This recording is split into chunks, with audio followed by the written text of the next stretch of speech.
20 hours since our first runner in Kiribati set off on his run. We have had conversations with absolutely incredible people. You guys have been sending us the most beautiful videos, the most amazing pictures. And we've had live bands, we've had Le Petit Cirque, the youth version of Cirque du Soleil, do incredible performances. I had an impromptu personal performance by those guys when I was just chatting to them on Insta. And what an amazing 20 hours it's been, and we've got 4 hours left to go. It is we've got people in British Columbia, Vancouver, California, Los Angeles have just kicked off. They are just starting their 7 hour. There were 7 hours, 1 hour of running. And we're hoping we're going to be able to have a quick chat now with the founders of No Hate Campaign, Jeff and Adam. They have been incredible throughout this whole process for us. They have been doing so much, working so hard to make this as successful as it can be, and as successful as it has been. And so let's see if we can get them. But the money keeps coming in, with the amount raised is going up for these 5 wonderful charities. Oh, there they are. Jeff and Adam, how are you doing? Hey, Danny. Great, thanks for having us. I'm surprised you're still awake. It's not even Human Rights Day over there anymore, huh? I know.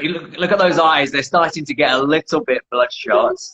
But you guys have absolutely been like outstanding from the very first. I remember I remember that first conversation we had when we were kind of seeing whether we were going to work together and see if we could make this work. And I was just, I was already a bundle of butterflies and nerves because I was so excited to speak to you, and I was just so sure you were the right fit. And I was saying before you guys came on, just how much work you guys have put into this is incredible. And it just wouldn't have been the same by any means without No Hate and without Jeff and Adam just like up the reins, just driving it forward. So a massive thank you from me, Jamie, Hetty, for everything you've done. You're getting little whoops if you can't hear that. Yeah, we are. You know, I was actually telling Adam that oh man, I forgot what I was gonna say. Well, most importantly, thank you for inviting us to be a part of this project. I think it's so aligned with what we do, and it applies to everyone around the world. And most importantly, on Human Rights Day, it couldn't be more important to be a part of something that everyone can be a part of. With coronavirus, keeping people at home and people unable to really attach themselves and be a part of the community, I think this is the perfect event for people to really get involved with. I remember when you reached out to us, and I kind of like, I looked up what you have done in the past, and I saw what you had done for the Boston Marathon bombing and the relay across the United States, and I immediately remembered Adam, and I was just like, Adam, look at who just reached out to us, and listen to this idea. Like, we want runners from every single country to do a global relay. I was just like blown away by the idea that could even be possible. And then to think that you guys actually, prior to COVID, were expecting a legitimate hand-to-hand baton from country to country. That's still coming. Don't be thinking we put that on hold for too long.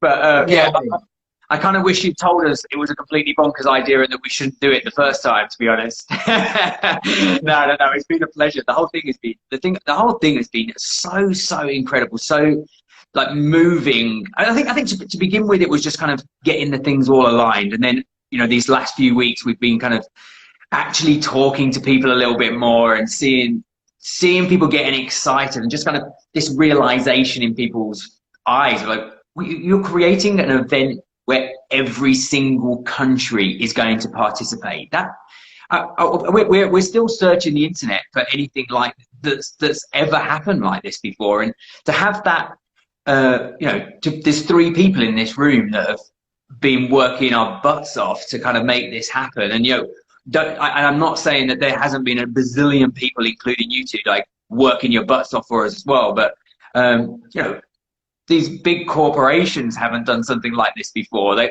probably think it's too ridiculous, outlandish idea. And but what have we proved? We've proved that humans are capable of coming together across the whole globe, and all our differences put aside, it's for the simple sake of having a run, being part of something, being part of a global campaign. Yeah, I think that's a great point. I think an important message with the No Hate campaign that also reminds me of what you've done is one person can really make a difference. And I think that's something everyone can take from this. It's truly that one person can start something and it can turn into this global movement. So I think it's important and inspiring to see that. It really shows the power of passion, like you said, it's not a big corporation putting this on. It's three people in a room, and like you said, the same thing with the No Hate campaign. It started in our living room, and it's still just the two of us going from city to city around the country and around the world, trying to provide tools for people to speak out and to show them that there's this community that supports them and that is like them, and what you guys have done to unite humans today, and not just my country or your country or their country or my gender or your gender or my religion. It's just it's more than that, and it's just so inspiring that you actually got somebody from every single country to be a part of it. That's crazy to me. It is amazing, isn't it, when you look through that list of countries, and I guess 3 or 4 months ago, I don't know, half of those I probably wouldn't have been able to name. And I'm someone that's travelled quite a lot, and to see them all like lining up together. But let's talk about you guys a little bit more, because you kind of touched on it there. You're exactly the same. Like I kind of there's a different tilt on it, but the people you brought to get involved in this event. It's blown our mind. We never thought this was possible. And like you say, you've connected with these people. You've touched their souls in a way that they're not just doing things. They're not just doing things for you. They're standing up for us guys as well. And that's that's crazy. And again, it's just you two guys just sitting there.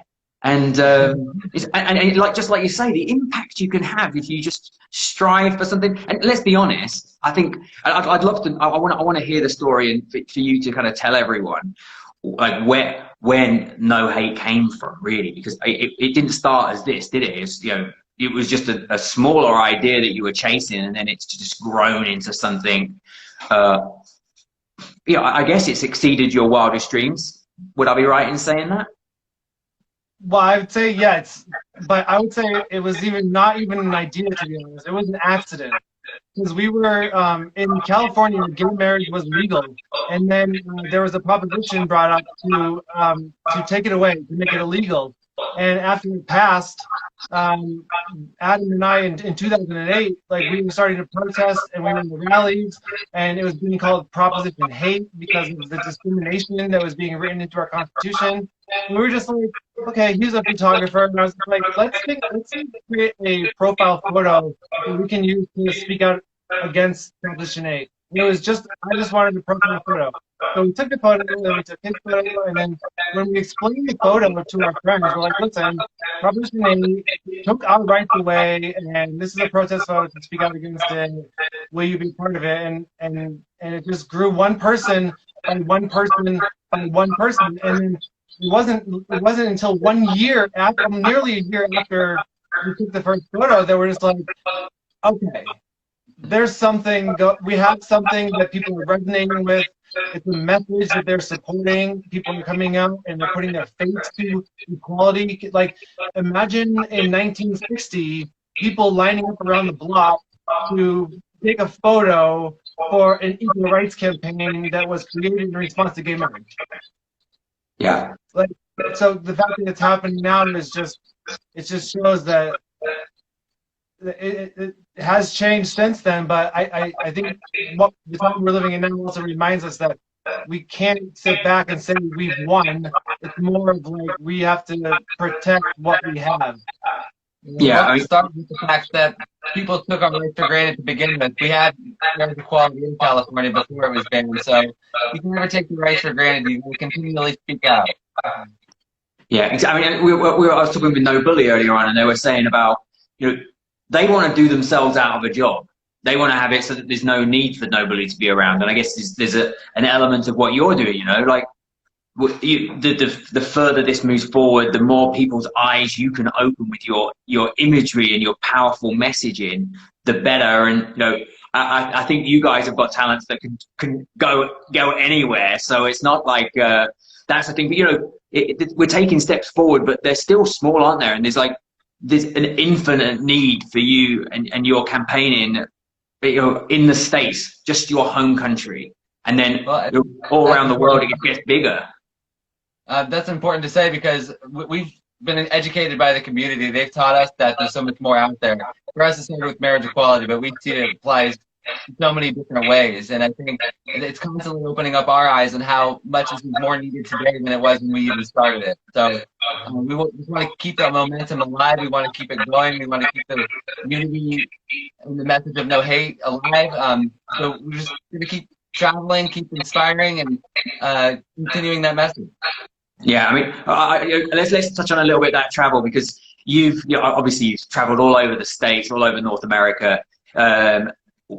But some of your shots, like your international shots, have been like so iconic, and I just wondered whether the two of you might just hit us with one. I'll give you two if you can't decide, but you know, one or two that you that just mean the most to you. It's hard to pick a photo that means the most because there's so many and they're so meaningful for so many different reasons. So a lot of the times when we get this type of question, what we tend to answer it with is an experience that is the most meaningful. Because for me, I grew up in a small town in New Hampshire, and I wasn't out when I was growing up. And you know, I've since taken this campaign back to my high school and done the photos for the students in the high school in the library of the high school. And so and when I was there was nothing like this. I didn't know what being gay was or LGBT or anything. So to be able to now come back to my hometown, New Hampshire, with this message and make them feel included and have my campaign and me and Adam be welcomed with open arms, that was an experience for me. Well, I mean, you just saying that actually gave me goosebumps on the back of my head. That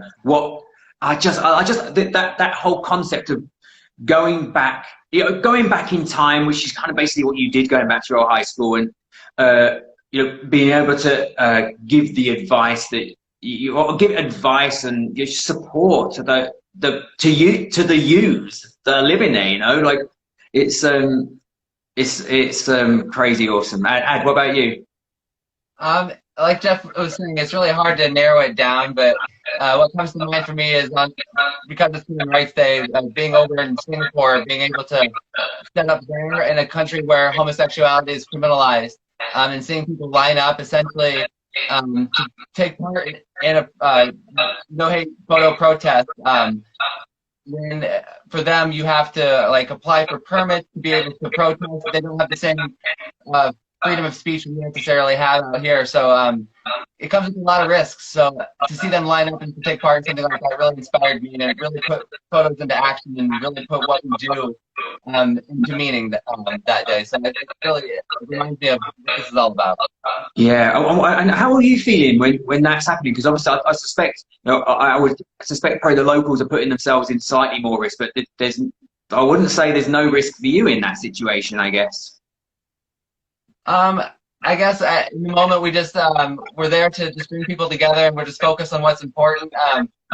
I guess there's always risk in what we do and just being out and who you are, but I guess that's just who we are. And sometimes, you know, we are putting ourselves in risk, but sometimes the locals that have to stay there after we fly away are putting themselves in more risk. Because I remember one time when we did our photo shoot in Tel Aviv in Israel, we did our photo shoot in an LGBT center that not more than 2 years ago we had somebody enter it with a gun and shoot people.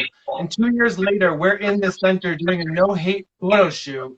And I can specifically remember that halfway through the event, an Orthodox Jewish person came in to the LGBT center in Tel Aviv and posed for a photo. And the people that were in the center were beyond themselves that he would come out and take a photo in the LGBT center in Tel Aviv.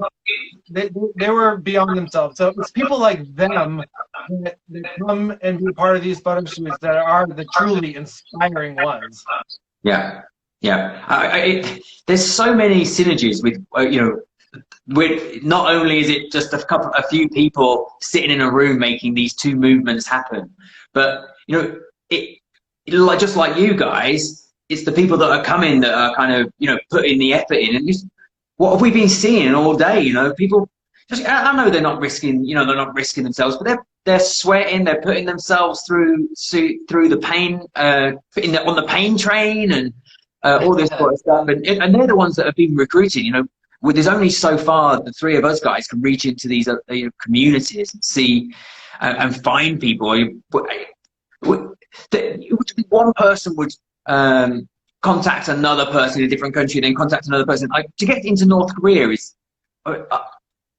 unbelievable. We just thought it was never going to happen. We thought there was, that was going to be the one we weren't going to be able to do, and that was just going to be a story that we're going to have to tell. But I think someone contacted the Russian consulate. They got in touch with someone in China who had a contact that was in North Korea. It was one of those kind of messages that's so messy that you can't actually trace it back. But it definitely wasn't one of us guys that did that. And yeah, I'm getting excited again. I think even my eyes are starting to clear up. You guys are waking me up and empowering me, ready for the last few hours. I think probably the best thing when you have something like the No Hate campaign or like the One Run Global Relay is when it really takes on life of its own and it grows itself and it manifests into more than you could ever have imagined it could have been. And that's what's happening with the relay today, and it's an honor to be a part of it, and we're just very grateful because, like you said, it's just two of us. We don't have corporate sponsors, and we don't have big donations coming in to fund the work that we're doing, and so we rely on people and we rely on the community, and to know that the campaign and UNICEF and No Bully and DoSomething.org and Know Your Rights Camp are all going to benefit from over 15,000 people being active today and being vocal and raising money, and we're just really grateful to be included in such a event. Yeah, I think that's it. People are getting out there, they're getting fit, they're raising money, they're spreading the word. I just can't wait until because obviously COVID has been a big dampener for your year and everything like this, and likewise for us guys. But when that's over and then we can combine again, that's when the real magic is going to start happening, isn't it? And we can have big groups meeting up to do the runs, but we can also, you guys can be absolutely all over that as well. And it's the future is very, very exciting, and I just thank our lucky stars that we looked you guys up and we had that first conversation, and the fact that you blew us away that very first moment, and this journey has been shared, and that's a privilege and an honor. And the whole team is so thankful.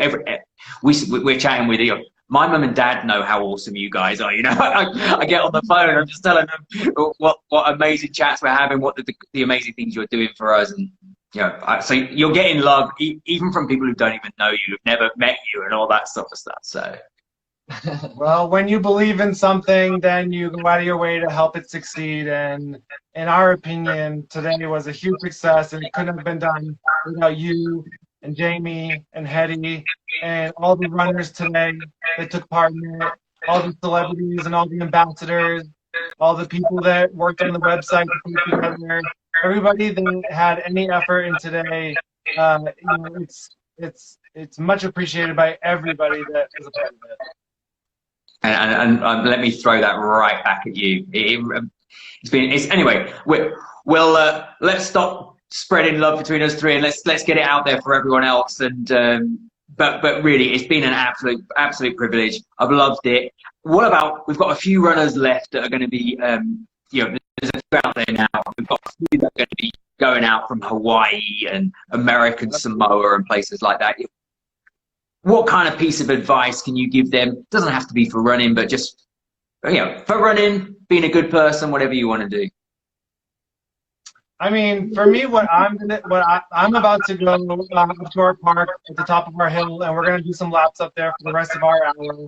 And then, you know what I'm just gonna try to do is just try to feel connected to all the other people that are walking today or running today or taking part in this. And I'm just gonna try to get on the vibe of the human and try to appreciate them in life, and just kind of like, and I don't know, I'm just gonna try to have a nice time on there. But I mean, there's a lot of things that anybody can do, and we actually had a friend of ours, Leah Remini, and Dallas Merkowski and Max Merkowski, who did a salsa dance class. So anybody can go look up Dance and Co. And they can go on the website and they can make a extremely small donation to take the class, and all the proceeds will benefit the run today. So if anybody needs any inspiration in getting moving, then I think that they did a great job getting themselves moving, and I think everybody would have a good time dancing along with them. So we can all do our things differently. Yeah, those guys, we were just watching the previews of it. They have got super mega energy, and yeah, it's live now, isn't it? And people can go onto that website now, and you can go there from our website, right, Jay? Yeah. So if you go to onerun.org, and I'm sure NOH8 as well, link up. Let's have a dance at the end of this. Let's have a little celebration. Absolutely amazing. Yeah, it's a quick class too, so it's something to just get you moving. Like, that's the goal of today, right? Get you moving. If you can get out of the house, great. If you're at your kitchen table walking around, great. If you want to pull up your computer and take a salsa class with Leah Remini, then go look up Dance and Co. And yeah, I love this. I love the fact we've got Bo Carter. Her handle is Bo Carter Fashion. She's been on a treadmill for 20 hours. I think she's planning to be on 28 hours. The run? Yeah, running on there. This is what she's doing to try and raise money for you guys and to support us guys. What a legend, yeah. Yeah, that's impressive. That's real dedication. But isn't it just? Yeah. She doesn't mind a challenge, that's for sure. I love that. That's inspiring. Yeah, really. Wow. I wish I could do it. Yeah. Yeah, it's gonna be amazing. Super cool, guys. It's been a pleasure chatting again, and this is not the last conversation we're gonna have by any stretch of the imagination. But it's probably our last one before we go. So let me just give you a little round of applause for everything you've done for us. And everybody still has a chance to donate to the One Run Global Relay. OneRun.global. The website is still live. They can still donate. They can still buy the merch. So every penny counts, and the money is going to 5 great causes, and it's all good. We're gonna end this year on a high. Yeah, that is exactly it, Jeff. Thank God you're here. Otherwise, I would have forgotten everything. OneRun.org. Get on there. Donate. Every penny you spend on the tops, the t-shirts, that goes to the charities as well. It's super mega. Get involved. We've got 4 hours left. Let's just put as much as you can in, whatever you can afford, and let's make this as big a success as possible and start and end this year on that trajectory right into 2021, where it's going to get even better. And you can tell Jamie that his work planning out the actual route won't go to waste, because we're still going to use the actual route next time. Absolutely. Jamie's got he's got about 18 screens around him. As you can imagine, he doesn't mind a little bit of design work and computer stuff, and he kind of poked his head out and was just like, subtle yet powerful. It's happening. I love it. Cool. Rock and roll, guys. Thank you, enjoy Dave. your runs. See you, team. Happy Human Rights Day. Happy Human Rights Day. Yes.